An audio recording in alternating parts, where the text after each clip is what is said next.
Waiting with bated breath here. Yeah, we're waiting as usual. What do you think here, Mr. Sinclair? I think it's hot as You noticed, huh? shit. I wish it could be like the Sinclairs in Maine, where it's a balmy 67 this A afternoon. balmy 67. Hi. Y'all want to move to Maine? No. No. Visit. Visit. There you go. Yeah, till September. So yeah, then I can push till October. Howdy, folks. Hey everyone. We're going to talk dogs tonight, just in general. Yep. I've had some people ask me about, well, actually at that last Pro Sports trial in Mississippi, we got, with Daryl Thornton, we got into a bunch of, we had some newbies there that were curious about dogs. We got talking about socialization and all that sort of stuff, why it's important, how it's important, genetics.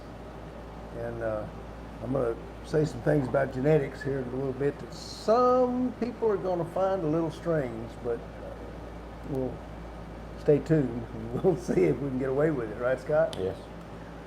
So, if you're going to raise a perfect a puppy to be a perfect dog, what's the number one thing you want to do, Scott? Get a dog. I would start off with the dog. Am I right so far? So far, you're doing good. Okay.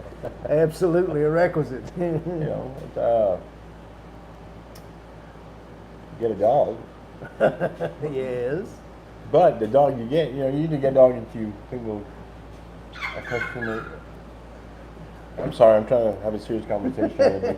I know. No, you're going to research. The peanut gallery is going crazy. No, you don't get a dog on a whim, do you? No. I'm going to get a dog. You just go get a dog.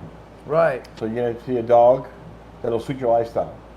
There you go. Something you want. That's right. You live in an apartment, or if you live in a ranch, or if you want something to love on you all day long, like a Velcro dog, or you want something that will protect you, or do both. Mm-hmm. And then you start researching a little bit. The smart person will research a bit. Yeah. Then you make an educated decision Right. to your best of knowledge, and you get you a dog. Yeah. And how do you make sure that that dog is the kind of dog you want? That's up to you. Yep. That's all on you. Every dog owner, you may never get the dog you wanted, but you will always get the dog you deserve. Mm-hmm. So, all right, we know we got breed characteristics, right? Yes. That's what Scott's talking about. You check your characteristics because they're strong. I was, until I started breeding my own breed with the Western Shepherd with Black Bart, I was never appreciated how much personality can be passed on genetically in these breeds. But do your homework, get all that down, and then when you get your pup home, depending on the size, you've got from birth to 7 months. If you got a small dog, healer, well, not healers, there ain't no rules for healers, they're their own type. But if you got a border collie, any of these dogs, you got from 0 to 6 months. If you got a shepherd or Doberman, you got 0 to 8 months. You got a mastiff, you got 0 to 14 months. And that time frame for development is the same as it is in humans from age 1 to age 7. That's how much the brain, they say your personality is set by the time you're 7 years old. Dogs and those time frames I just gave. The good part is, although they have strong traits, characteristics, German Shepherd, Aussies, Australian Shepherds, very attuned to humans, very, very concentrated on the human. Malinois, let's go to something else. German Shepherds, whatever, there's certain strong characteristics that every breed's going to have. But how much of that personality manifests itself is totally, completely in your hands. That's true. Yeah. And it's all going to come in that time frame. I'm not going to go into the the biological explanation, but trust me when I say everything that your dog sees, let's just talk about Shepherds and Mals and Dobies, the kind we're all familiar, most of us are familiar with. Everything your dog sees and likes in that time frame is going to like it for the rest of its life. Everything it sees that scares it in that time frame, it's going to be scared of for the rest of its life. I mean, you can always, they're malleable, you can work them a little, but pretty much they're going to be scared of it. Everything it doesn't see in that time frame, you don't know which way it's going to go. Could go to the scared side. That's going to depend a lot on its breed, the likelihood. Could go to the, hey, glad to meet you side. You do not know. And now I'm going to say this about genetics. There's a lot of, I mean this in the most respectful manner. I mean this with deepest and most sincere respect. But in the dog training world, there's a lot of damn wannabes, folks. There's a whole lot of wannabe dog trainers in the business taking your money as we speak, okay? And they love to fall back on genetics as a reason why this or that didn't work. You know, or alpha, you know. Well, I can't give you your money back because you can't get your dog to do what I taught him because he did what I taught him for me just fine. He's not doing it for you because you're not alpha, right? I can't train your dog to do agility because he ain't got the right genetics. Your dog won't do it in bite work or tracking because his genetics are wrong. Let me explain biology to all of you folks listening. Think of it this way. Your genetics, you all know people that, like, say, in junior high or high school, they were excellent athletes. Maybe they went on to college and just never made it. And a lot of times we'll say, yeah, he was a great athlete, but he wouldn't put in the work. We all know that if you talk or hear top athletes, any sport, talk today, one of the factors they're going to tell everybody is you got to put in the work to get there.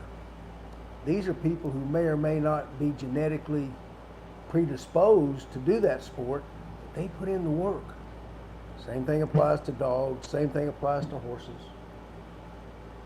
If the genetics are your clay, think of it this way.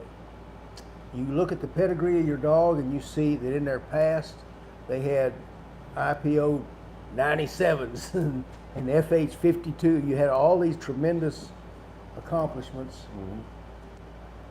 Well, you know that your dog or your pup has a strong likelihood to have those genetic components.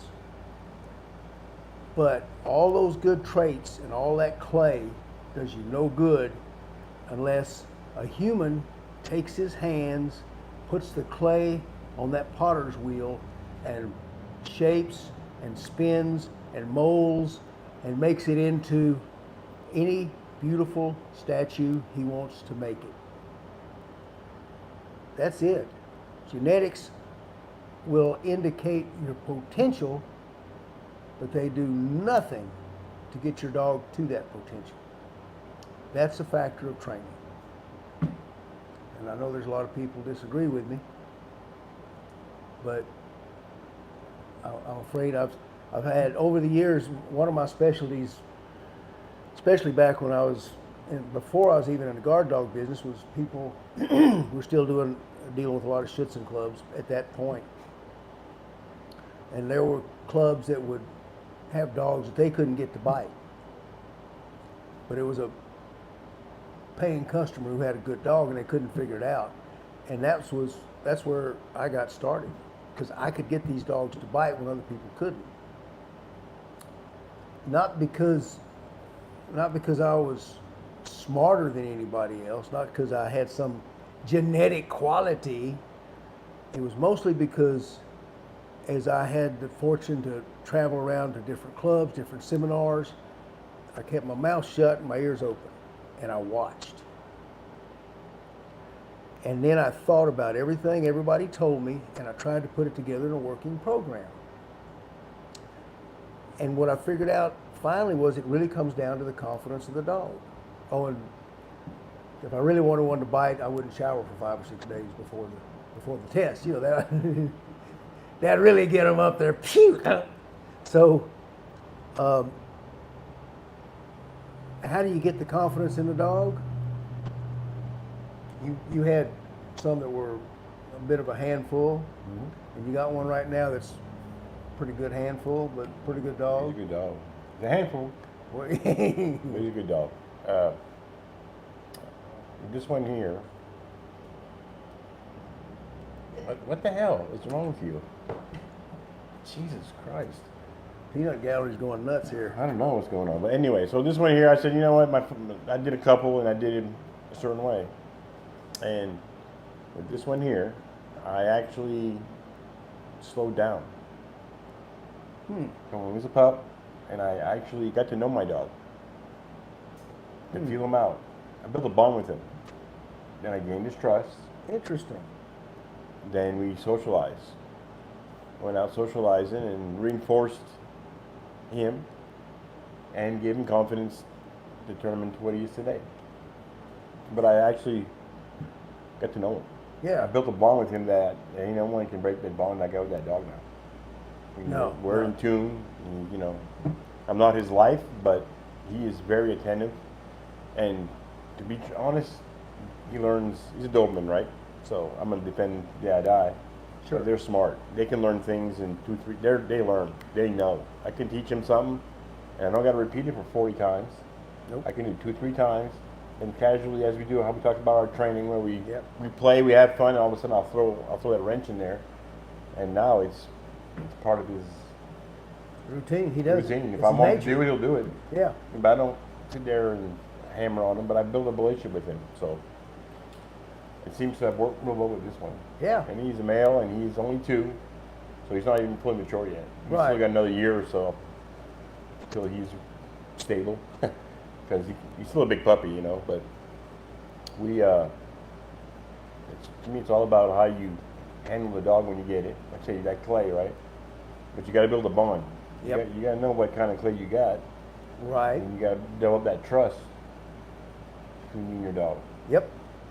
And then there was no yelling. I don't yell at them. There's no yelling ever. Thank you. Never. There's no correction. The negatives, they know now. They mess up. I'll say their name. Even my female's the same way. Dakaban. That's his crate. You go in a crate, and I'll put him in there. And being said, he knows he did wrong, but the crate is a safe space. When he's in that crate, I don't scold or nothing. Once he gets in there, I shut it, and I walk away. That's a safe space. He knows when he messed up, he can go in there and reflect as much as a dog can reflect. Yep. And but I've never yelled at him. I mean, him. I learned from like you. You went through when you did all them things and you pick stuff up. Well, if it ain't working, I'm gonna try something else. And I've been lucky enough to get multiple Dobermans. And Right. it's not an experiment, but to me, I've actually, that's the dog I wanted. It's the kind of dog that I wanted. I researched the dog. I read about the dogs. You name it, I'm blue in the face to learn about the dogs. I watched some, Doberman Planet, great podcast. I don't know the gentleman's name, but pretty good stuff, Right. Novice dog owners, and you want to learn about certain breeds. Those are the kind of places you want to go look. Yep. Then you take it for yourself, and you say, well, my dog ain't like that, he's like this. And you figure it out, and you just work it, And there's no set way, because the male is 100% different than the female. No 2 dogs are the same. Right? Very true. Right. But you got to read the dog, your own dog. Read your own dog. Yeah. Decoys and read dogs. The handler can read the dog, but actually read your own dog. You're with it every day, right? That's it. So, So, that makes, yeah, that's how I look 100%. at it. And the 3 steps that he said there. First, he got to know his dog. Then he got to bond with his dog, and then he went to working with his dog. So trusting, bonding, and working. Is that the 3 ABCs, you reckon? And the Is that the socializing's way- in there too. So, yeah, and then, now how do you? What a lot of people don't think about. It used to be a real popular test of a protection dog. Someone would say, "Bring your dog out. We'll give him a test." And you go out there and they'd say, "Okay, walk your dog down the, so many feet this way," and they'd jump out and they'd hit the owner. or yell or scream at the owner, and the dog would go, "Holy cow!" and jump behind his owner, and these wannabes would say, "Yep, he ain't got what it takes. Nope, dog won't do it. Wouldn't protect you. Get him out of here." What they didn't think about was this, and if a dog did come after them, this one's a good one, this one's a good one, and shortly thereafter the dog would actually bite them and maul them half to death, and they thought, "Oh shit, he wasn't good, he was crazy." So your dog, when you're testing them in that manner, think of it this way: if you were in a pool hall and you had your, I don't know, 12, 14-year-old son, and some big old biker walked up to the pool table and shoved you back and said, "It's my game," would you turn to your 13-year-old son and say, "Sick him"? No, you wouldn't. And that's exactly what your dog is like. So if you're wanting your dog to be especially a protection dog, you need to work heavy on socialization. And with socialization, you build confidence, and then when you come to doing bite work, you start working it, then it becomes a common relationship and he knows what you want him to do. When that comes up, he looks at you, do I go or don't I go? What do you want me to do? He's waiting for his command, which means he knows what has to happen. Right. When someone jumps out of something, they're God. They're God. And it may not be a bite, but it's going to be the positioning. You know, I'm getting a little off track here, but I mean, I can sure look at that dog and taking bites, going to people's dogs. I can actually tell the dogs understand. They just don't. If they're not socialized, they're not been trained. And if they're starting out, it's good. But if they go ahead and not socialize, one, they get more timid. Mm-hmm. They come out here and we do a lot of distraction training. So there's noise, there's a road, there's cars, people talking, a lot of movement.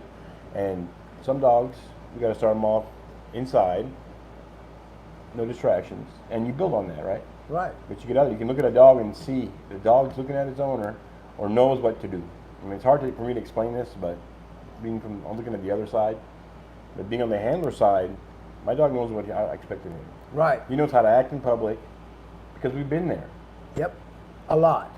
Every day. Every I'll leave day. here and I'm going to take him to Home Depot, or we'll go for a walk in the neighborhood, or today might go to Kroger because it's 105 degrees outside and I don't want him outside. So we're going to go in there and go walk in there.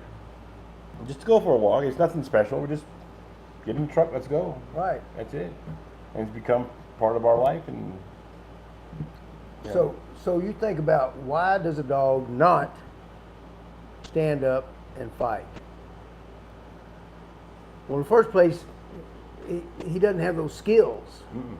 But the biggest downfall to a protection dog that hadn't been trained properly is we look at dogs and see big old teeth and go, "Oh my God." Dogs look at us and see us standing that tall and go, "Oh my God." Right? Same thing. We're very scary to them. So if I don't know, if the Hulk walked in the front door and I said, "Scott, sick him," No. odds are pretty good Scott's got better sense than that, right? No. You know, so remember, survival, defense drive is governing. If there's something scary, then you got two choices: fight or flight. If you have no clue as to how to fight, you're going to take flight. Period. So fear is the one thing you have to combat. You have to teach your dog not to be afraid of anything. And that goes for obstacle courses. If you're tracking, that's a different thing, but you're still out. Still, yeah. Yeah. Yeah. Like, obstacle courses, or whatever else, like what do we call that? Agility dogs. Agility training, right. Dog diving dogs. There's always fear somewhere. Right. It doesn't have to be in a bite. There's always fear to overcome, and how to deal with it to get rid of the fear. And what is the root cause of all fears? Scott just touched on it right there. What, Troy? Unknown. The unknown. There's nothing scarier than what will happen if I move here. What if I stand there? Will it fall? Anything that you don't know the outcome of, you're going to be afraid. How do you assure your dog that there's nothing for him to be afraid of? Therefore, he can fight anything he comes across. You take that 7 to 9 month period when his brain is forming and it's sucking up all these, this environment, all these stimuluses, all these sights, all these sounds, and you show him everything. At least 3 times a week, go to the busiest grocery store you can find. I always tell everybody my favorite is, if you go to, not a plug, just a fact, if you go to a Walmart, they got that front entrance. You can go inside and stay cool in the summer and warm in the winter. People are walking out, right? When they walk out with their cart, and this is what I do with a lot, especially the older dogs that people bring us to train, because, you know, that's usually the problem with most of these dogs. They were not socialized when they were younger. We'll stand at that exit side of the door, because when people come out the exit side, they're pushing a cart. The cart's got groceries, it's got a television set, it's got a couple of fans. It's big, it's loud, it's Walmart, so only 3 wheels on the cart work, so it's going ka-chunka, ka-chunka, ka-chunka. Your pup will get more sights and sounds in 15, 20 minutes like that, and keep everything fair. So Kroger, Walmart, HEB, Albertson, Skaggs. Yeah. Got everybody in there. You know, just go to your busy 3 times a week, 15 minutes. And in the meantime, I know Scott and Carol Ann, they just take their dog with them. Everywhere. They go, Carol Ann stops at a Starbucks in Kroger every morning on her way. Her dog walks right into Starbucks and sits down. There's nothing in the first 9 months of their lives that these dogs have not encountered, and nothing they encountered were ever scary, harmful, or frightening. I've been taking them to my job sites. Yeah, Scott's doing big construction, huge jobs. They're He builds awesome. football stadiums, cranes, and all that stuff. You name it, jackhammers, everything. You know, there's always something, and it's usually on Saturdays, or you know, Dad can bring them out, and they don't care. Now they just walk out there like they're walking inside the house or walking out here in one of the pens. Yeah. You know. And that one thing alone, because think of it this way, when they're first seeing these new sights and sounds, that might make them a little edgy. It might make them a little nervous. Might make them a little jumpy. But when they get edgy, when they get jumpy, who's there with them to reassure them? You are. You have all the power in the world to calm that pup and reassure him and show him that nothing in the world can hurt him as long as you're right there with him. And that's the bond building that Scott was talking about earlier. And it has nothing to do with protection work or agility training. It's just it's basic. It's base foundation. You know, the dog you deserve, the dog you want. If you want the dog you want, Get after it. you get after it. And I mean, it doesn't have to be. It's not like it takes over your life or nothing. No. Just spend time with the dog. Yeah. There was a little time. Louder. There was a time when the dog started to mature, hiking the lake. Yeah. They noticed a change. Mm-hmm. Noticed that something never bothered him before, kind of looked at it a little different. But with persistence, with me and telling Scott, take him out, he overcame that. At puberty, when the Yeah. chemicals start rolling, Right.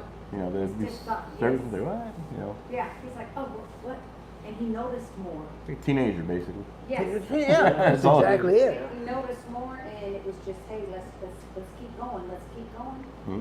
I'm glad you brought that up, because there's actually, for all you Mastiff owners, or if you know anyone who owns a Mastiff or is getting a Connie Corso, a Great Dane, a English, any Fila Brasileiro, any of these dogs, Presa Canarios, there's a phrase that goes around the Mastiff world called fear periods. I'm rather familiar with Mastiffs. That was what I really started with, right? And I've heard this term. I always tried to find a scientific source for any of these things. I've never found anything I could put my hand on, because it's like our dog's doing great and all of a sudden he's spooky. Mastiffs are bigger than any other dogs, and they do everything in a much bigger fashion, which means when they're scared of something, they're way more scared of it than a German Shepherd, a Malinois, or a Doberman, or a Cocker Spaniel. So these fear periods are factors of probably what Carol Ann just brought up, puberty. Like Scott said, these hormones are hitting, they're making their body different, things are a little strange. If you hit the fear, if you got a Mastiff in your future, you could have a dog who's outgoing, social, and happy till he's about, most of the time that I've experienced fear periods that people bring up Mastiffs to me, it's always been after a year of age, between 12 and 14 months. If you'll keep going, taking them out, being confident with them in this time frame, most of the fear periods I saw, they're much more extreme than they are in other breeds. 2 months about, huh? Yeah, 2 months. but 60 days later, you're right back with your good old. I went like that. Yes, you did. I forgot. Titan Was that way. Yeah. Scott had that, and he had a very large Doberman who had the same problem. Yep. Forgot Yeah, about you just that. kept like you just said. You did what you recommended, and it just it went away. Yeah. It's weird. It's like all of a sudden it's like flipping a switch. Yep. You know, but the dog hasn't changed. The dog's the same dog, so don't think your dog's broken. Nope. Your dog's nope. not broken. It's part of development. So, Yeah. I think we've got a lot to chew on here. We're going to hit another one. Somebody hit me a question about genetics versus training, which we sort of touched on today. I think we're going to go into that, and maybe, I know. Hey, Derek, how you doing out there, buddy? He's asking about the steps to start a dog in protection training. So I think next week we might combine the two.